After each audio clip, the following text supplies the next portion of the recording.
সন্তান পেটে নিয়ে মা যদি টুকটাক কাম কাজ করে, সন্তান বড় হওয়ার পরে কর্মঠ হয়।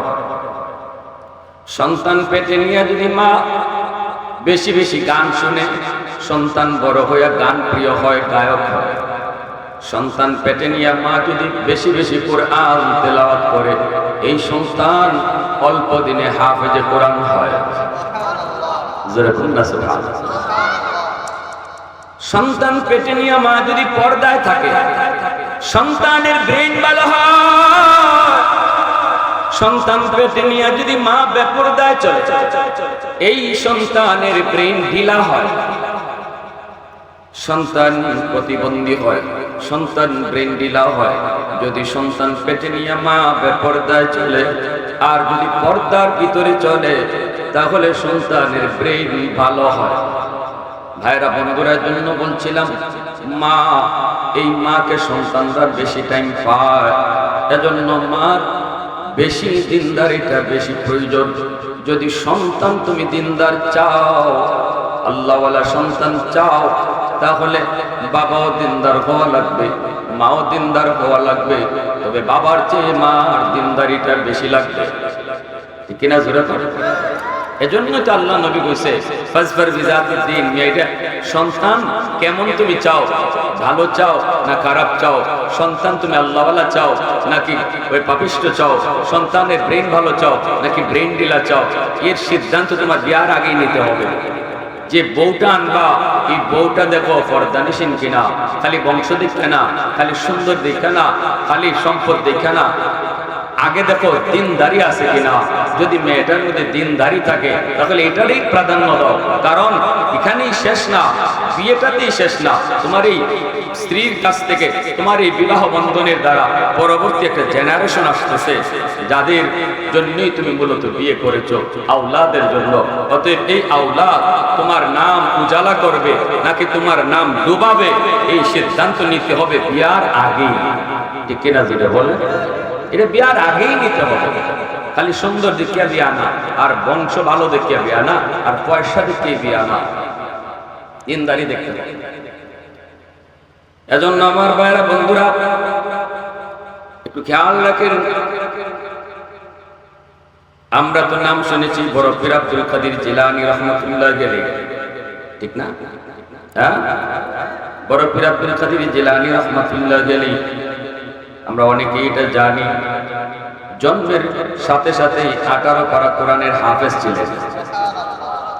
হ্যাঁ, বাবা আবু সালেহ জঙ্গি কেমন দিনদার ছিলেন, কেমন আল্লাহওয়ালা ছিলেন। নদীর কিনারে বসা, পেটের ক্ষুধা, পানির স্রোতের তালে তালে ভেসে আসলো একটা ফল। ফলটা দেখে তিনি পেটের ক্ষুধায় ফলটা খেয়ে ফেললেন।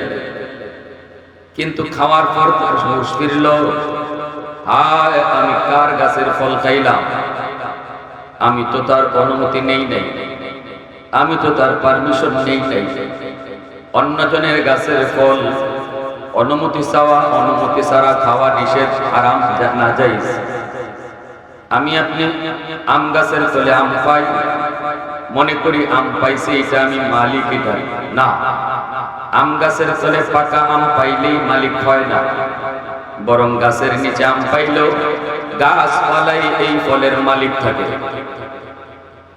এই ফল মালিকের অনুমতি ছাড়া খাইলে নাজায়েজ হবে। বুঝে আসছে কথাগুলা? বুঝেননি আপনারা? আমি একটু অসুস্থ, কথা বলতেছি আপনাদেরকে একটু নিজের মতো করে। কথাগুলা যদি না বুঝেন তাহলে আমার বলবেন হুজুর কথা বুঝি না। আর যদি বুঝেন একটু মহা করলে, একটু আওয়াজ দিলে আমার কথাটা বলতে সহজ হবে। রাজি আছেন ইনশাআল্লাহ? আম গাছের নিচে যে আমরা আম পাই, আর আম পাইলে কি মজা করে দুধ দিয়ে খাই, একটু কি ভাবছি যে এটা জায়েজ খাইতেছি না নাজায়েজ খাইতেছি? আম গাছের মালিক গাছের নিচে আম ফুললো, ওই গাছের মালিক ফলের মালিক থাকে, পাইলেই মালিক পাওয়া যায় না। আপনি যদি এটা খাইতেই মন চায়, আম তুলে মালিকের বাড়িতে যাবেন, যাই করবেন, ভাই আপনার আম গাছের নিচে একটা আম পাইছি, নেন আমটা নেন। গাছের মালিক মানুষের বাচ্চা হইলে এই আম নিজে রাখবে না, এটা আপনারই দিবে, ঠিক না? সে কইবা, আরে আল্লাহ, কত আম গাছ থেকে ইটা দেখায় নিয়ে গেল, কোনোদিন জিগাইলো না। আর তুমি একটা আম পাইয়া লই আইছো আমার বাড়িতে, বাবা তুমি এটা খাও। এখন আপনি নিয়ে এটা আম দুধ দিয়ে চিবাইয়া খান, ভিটামিন হইব, সব হইব। আর যদি আপনি তার অনুমতি না নিয়ে খান তাহলে ভিটামিন হইব ঠিক, তবে কবরে গেলে এটার জাতা হলো না। বুঝে আসছে ভাই? ওই যে আমাদের সমাজে কিছু আছে, তাল গাছ থেকে তাল পড়লে এটার মালিক আর গাছের মালিক থাকে না। সম্পূর্ণ হইলো আমাদের সামাজিক ফতুয়া, কিতাবের ফতুয়া এটা না। কিতাবের ফতুয়া হইল ফল গাছ থেকে বললেও গাছের মালিকই মালিক থাকে, এটা পাইলেই মালিক পাওয়া যায় না। বুঝে আসছে? বড় পীর আব্দুল কাদের জিলানী রহমতুল্লাহ আলাইহির আব্বা আবু সালেহ জঙ্গি ফল তো খাইলিছেন পেটের বুকে, ওই থেকে ফরছে এই ফল নদীতে আর স্রোতের তালে তালে স্রোতে ভাসাইয়া লই আইছে। আর ইনি গাঙ্গের ভারত গোয়া এই অবস্থায় কোন দূর পেটেও ক্ষুধা লাগছে, খাইয়া তো ফরছেন বিপদ। এখন চিন্তা করেন, হায় হায় আমি এটা কার গাছের ফল খাইলাম, আমি তো তার অনুমতি নিলাম না। আমার বাইরা পুনগুলো যুবক সাথে সাথে পেরেশানি শুরু হয়ে গেল, পেরেশানি শুরু হয়ে গেল। গুনাহ করার পর, কোন অন্যায় একটা কাজ করার পর যদি কারো অন্তরে পেরেশানি শুরু হয়, আর কোন ভালো কাজ করার পর যদি তার অন্তরে খুশি লাগে, নবীজি বলেন এটাই হলো তার ঈমানের আলামত। এটা ঈমান। মাল ঈমান ইয়া রাসূলুল্লাহ? ইযা সাররাতকা হাসানাতুকা ওয়া ইযা সাআতুকা সাইয়্যাতুকা ফাআনতা মুমিন। সাহাবী জিজ্ঞেস করেন, নবী গো ঈমান কাকে বলে? আল্লাহর নবী বলেন, তোমার কোন নেকির কাম, তোমার কোন ভালো কাম করার পর যদি তুমি অন্তরে শান্তি পাও, বুঝবা তোমার ঈমান আছে। কোন গুনাহ করার পর যদি তোমার অন্তরে পেরেশানি লাগে, বুঝবা তোমার অন্তরে ঈমান আছে।